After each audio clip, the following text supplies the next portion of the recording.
Hi creatives, I am Dimma and you're welcome to Jenje's sewing tutorial.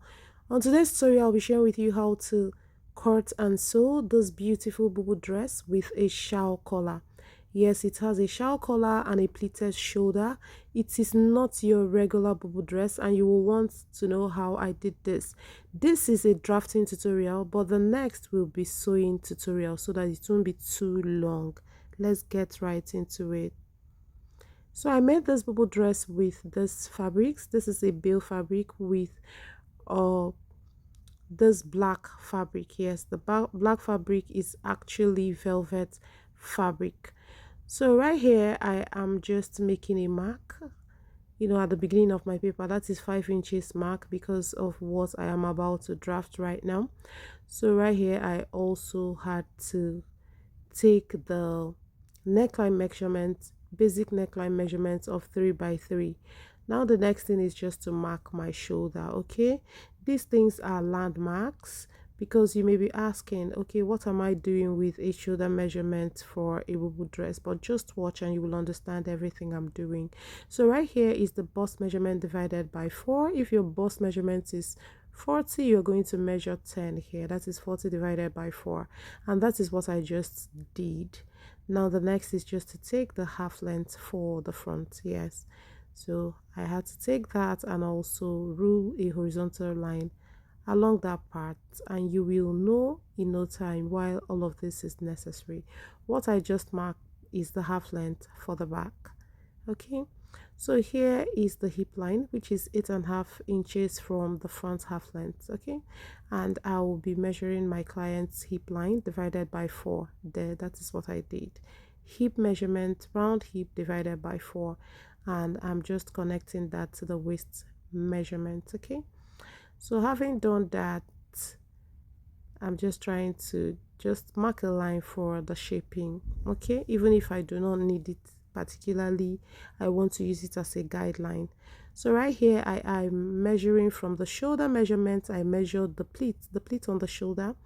At first I wanted to make it 4 inches pleats, that is 8 inches. Okay, because the 4 inches is going to be pleated, which makes it 8, and then the sleeve measurement that I want, which gave me about 8 inches, and I felt the 8 inches for sleeve length is quite poor. I add 2 inches there. I now decided to change the pleat measurement. So from the shoulder tip I marked 7, which is 3.5 inches pleats, and then with this the sleeve measurement gave me 9, and I was okay with that. I hope you understand what I mean. I took these measurements from the shoulder tip. So having done that, I had to extend this line to the end of the paper. Just watch closely and you will understand everything I am doing. So right here I'm marking the back neck drop, which is 1/2 inch, and I'm connecting to the neckline. Yes, I'm going to use this pattern for both front and the back, and you will see all of that in this tutorial how I did it. So I had to measure this back neckline, and whatever I give you is what it gives you is what you're going to mark there. So you extend the front neckline to that point like this. Okay, what we are trying to do now is the shawl collar. Having done that, I'll mark the midline, okay, of this extension. Okay, whatever the marking is, you check the midpoint of that extension, then you come out there by half. Place your ruler as you can see me do and connect it to the halfway of this extended line. I hope you understand. Now place your ruler like this and make a right angle to draw another line. Right angle, I said. Okay, make sure that your ruler matches the way I placed it right now and draw your right angle. So now I'm measuring 3.5 inches as the width of the shawl collar neck. So that is what I got there, and I am dropping this neckline here. Okay, I'm just trying to drop this neckline to where I want it to get to.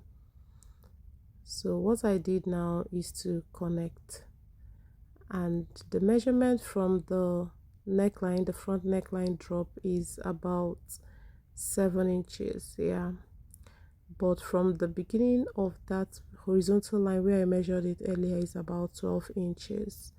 So having done that, I had to extend this paper so that I can finish up the drafting of the shawl collar. Aside what I am saying, please watch carefully and you will understand everything I'm doing to draft this pattern. It's very easy if you pay attention. If you don't pay attention, it will seem hard, but trust me, it is not hard. If you pay attention, you will understand everything I am doing, and that is how I connected that neckline. Okay, and that you can see why I added that extra paper to the center front. So having done this, I will cut out my pattern. That is what I'm doing right here. So this is what shawl collar bubu dress looks like. Yes, so this is the pattern, and the length I have here is just about 32 inches. I'll be making up the length to get the exact length I need for the upper part of this bubu dress before joining the pleat. So what I'm measuring here is the armhole. Now again, you ask why I'm measuring the armhole. Now drop it by 2 inches, and that is why you're going to be closing up the butterfly. You know, this bubu dress is closed up like a butterfly bubu dress, so that is a landmark for closing it up. Now this is how we are going to pleat the shoulder. You will see all that by the time we start making this bubu dress. Okay, so you can see what I got here. The exact measurements I need here is about 38 inches. Okay, I'm going to add extra inches to this, lower part to make up the length that I need for that lower part. Okay, so having done that, I will go ahead and start cutting this on fabric. So this is the fabric I use for the upper part, and I am going to fold it like this. Watch closely to see how I am folding it. Okay, you can see how I folded it, because that is how I'll get what I want for this cutting. If I fold it the other way, it's not going to be enough and it doesn't stretch horizontally. Yes, so the way I placed it now, you see how I'm going to place the pattern paper, and that is towards where this fabric stretches, because it has some level of stretch on it. Okay, along it, that is lengthwise, it is not stretching, but widthwise, that's along the circumference of the body, it stretches. That is how I placed the fabric. So what I'm doing here is to measure and see whether I have gotten enough length that will match the length I want this upper bubu dress to have. Yes, because I want the upper bubu to have the length of about 36 to 38 inches. Okay, so it depends on your desire, but what I use here is about 37 inches length for the upper side. Then the lower side will be the remaining length of the dress. The full length of this bubu dress is 63 inches. So if the upper part is 37, the lower part will be 63 minus 37. Whatever you have will form the length of the pleated part. I hope that makes sense. So at this point I'm cutting now. I gave 1 inch allowance in the center front. Okay, ½ inch is the seam allowance, and of course the remaining ½ inch is for the button overlap, for the buttonhole and the button. Okay, button allowance in front. So this is what the front pattern looks like. I have gone ahead to cut the front, and I will keep it aside. So the next thing is to modify this pattern to then get the back pattern. So to do that, I'm going to cut out this neckline like this for the back, and I'm going to go ahead and trim off this extension. Yes, and this is what the back pattern looks like. So I'm going to fold the fabric similar way I folded the front, and then place the pattern. By the way, this fabric is 3 yards and 3 yards. That is 3 yards of the pattern part, this part I'm cutting now, and 3 yards of the black. Yes, that is what I'm using to make this. 3 yards of this pattern fabric and 3 yards of the black velvet fabric. So now I am cutting out this, and I am now adding the extension that I need. Okay, just the same measurement I added for the front. Now this measurement depends on the height of your client, but definitely the measurements should be about 2 inches above the knee line. Yes, where this level will get to will be about 2 inches above your client's knee line. So you can measure to the knee line and remove 2 inches from it. So right here, what I want to do is to cut facing for the front, and by the time I did that, it wasn't giving me exactly what I wanted, so I had to place it on bias green, just as you can see right here, and I'll go ahead and cut it out. It did not get to the length that I wanted, but you are going to see how I joined fabric. So because what I had here wasn't enough anymore to get it, so I would suggest that if you want to make this dress, that you get about, of course you can manage the upper part, but for the lower part you should get 3.5 to 4 yards for that pleated lower part. Yes, that would be ideal, but what I used is 3 yards, and it didn't really give the level of pleats that I wanted, but it's still fine. It's still very, very fine and okay. Okay, my client liked it and it was really beautiful on her. So this is how I placed this facing. Okay, that is what I'm trying to explain here. I ensure that I also placed it on bias green, okay, like on triangle, and cut out for the interfacing. Do the same for yours so that it won't change the form of your facing. Yes, so this is paper stay that I'm using, paper gum. That is what I used here, and I have gummed it with the iron. So you just have to iron from the paper side. Please don't iron the face of this fabric, it can spoil it, or you can use ironing cloth on top of it if you must iron on the face.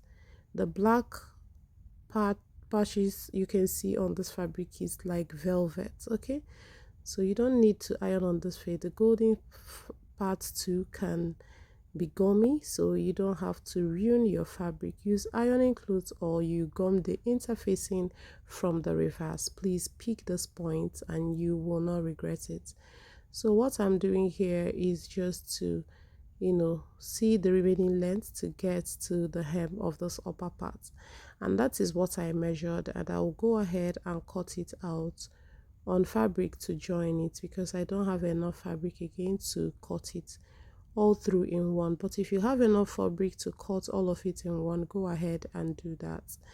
So, but this is equally fine. So I had to cut it this way and also apply the pepper gum on it. Okay, after applying it, I'm going to join it to make up the length that I want for this facing of the front. So this is what I did, and I have my length ready. I'll just trim off the excess that you can see there.